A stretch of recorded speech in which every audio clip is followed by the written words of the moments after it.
वफाकी हुकूमत ने इस्लामाबाद के बल्दियाती इंतखाबात से भागने की एक बार फिर तैयारियां मुकम्मल कर ली हैं। जराये के मुताबिक नून लीग क़यादत ने इस्लामाबाद के तीनों फॉर्म 47 वाले एमएनए से पूछा कि इलेक्शंस लड़ लेंगे। तीनों फॉर्म 47 पे ही आए हैं, इसलिए तो जब फॉर्म 45 मंगवाए गए, बयान हल्फी मंगवाए गए, तो जज ही बदल दिया गया। फिर उस जज की अब डिग्रियां जाली निकाल ली जा रही हैं, ये हो रहा है। अच्छा, जब पूछा उनसे कि भाई इलेक्शन लड़ लोगे बल्दियाती इलेक्शन, तो जवाब मिला नहीं। अब देखते हैं इसे कहां से मुलतवी कराते हैं। शायद जस्टिस डोगर काम है। तो पहले भी ये हुआ है, इलेक्शन कमीशन ने कहा नहीं नहीं नहीं नहीं अब तो इलेक्शन करवाने पड़ेंगे। ओहो, अब तो इलेक्शन ना, ये नहीं हो सकता, इलेक्शन तो अब करवा कर छोड़ेंगे। और उसके बाद आपने देख लिया कि फिर बल्दियाती इलेक्शन मुलतवी भी हुए, ये सब हुआ है।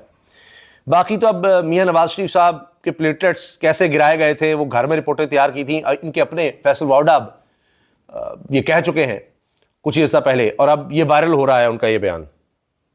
आपको याद रखना चाहिए कि सर हमने आप पे मेहरबानी की थी जब हमारी हुकूमत ने, मेरी साबका हुकूमत ने, जब मैं उसका वजीर था, हमने घर में बैठ के नवाज शरीफ साहब की रिपोर्ट्स बनाई थी प्लेटलेट्स की। शुक्रिया तो अदा कर दे, चाहे नहीं ये आप ये बात ये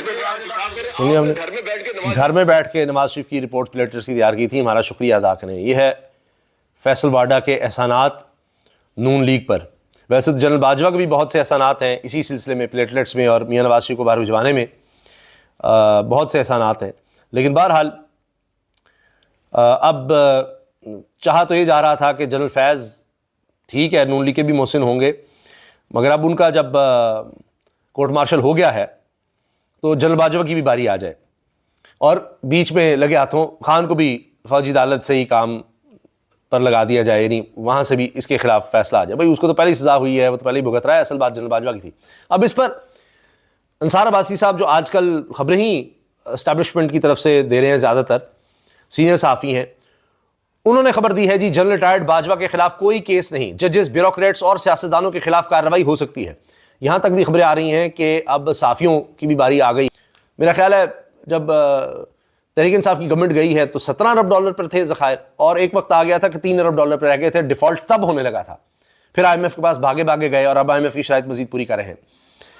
इसी वजह से इनकी इतनी जो ये कारकर्दगी है अवाम की नज़र में इतनी बुरी है कि इनको पता है कि लोगों ने इनको अब वोट कभी नहीं देने।